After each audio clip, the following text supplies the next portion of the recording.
more than welcome back to Little Miss Drop Stitch. In previous tutorials we've learned how to do really neat seams with our knitting, and it's called mattress stitch.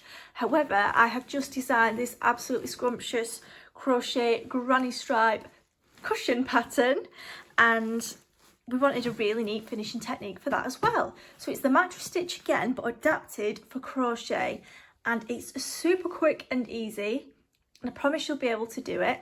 Only things we need today: you'll have your either garment, cushion, I've got my little samples, and we want a yarn and a wool needle. So place your pieces just next to each other. I know you can't really tell mine because it's a sample, however the right side, the one that we want people to see, should be facing you. So pieces next to each other, then we're just going to do 1/4 turn and work like this. Got my yarn attached.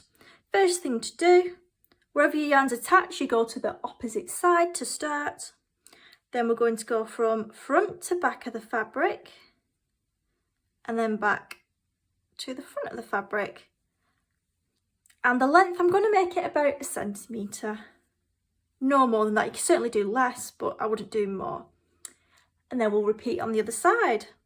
Front to back, and then back to front. This is where it can seem a bit trickier or put people off finishing techniques, because with the mattress stitch for knitting, we've got our stitches there, we can see them. However, this comes down to your own judgment, because it depends what stitch you're doing. For example, with all these trebles, they're actually quite, big lines and loose, so we don't want our crochet seams to look loose either. If you're doing all double crochet, they're a bit more together, so you might be able to miss a couple of stitches. So you do have to use your own judgment a little bit, but I promise you'll get the feel for it. But yeah, I certainly wouldn't recommend stitches more than 1 centimetre. So back to the other side, front to back, and I've just stabbed it through the middle of a stitch there. Front to back, back to front. Don't worry if you can see the yarn yet, I will show you a nifty trick for that at the end. Back to the other side, front to back, back to front. So you might be going, nicely through stitches, you might be going through the middle of stitches, but it will keep it all secure. So for example here, I don't really want to miss all that because that would make a hole, so I'm just going to jab through the middle.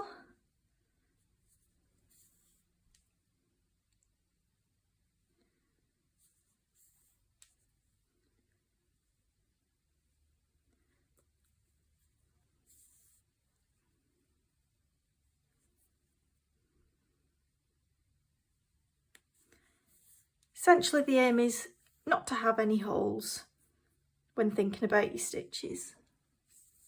Okay, so we're at the end, and I've used different coloured thread, but we don't want to be seeing thread because it also means it might not be as tight and secure as we'd like. So my trick for you, you're going to pull the yarn, however, if you keep tension on that middle seam, and you can feel it under your thumb, you just give it a pull, and there we go, fully nice and secure. Even though I've used a different coloured thread, you can't even see it. And then the back, there's a bit of ridge, but this technique makes a nice flat seam that's really strong as well. Just to remind you of what it looks like on a real sample. Okay, this is the cushion, and we've got that beautiful seam now. If you learnt something today, I would just like to support us. Please do consider giving us a like, thumbs up, subscribe, and all that good stuff, so we can continue to make more tutorials. Thank you and take care.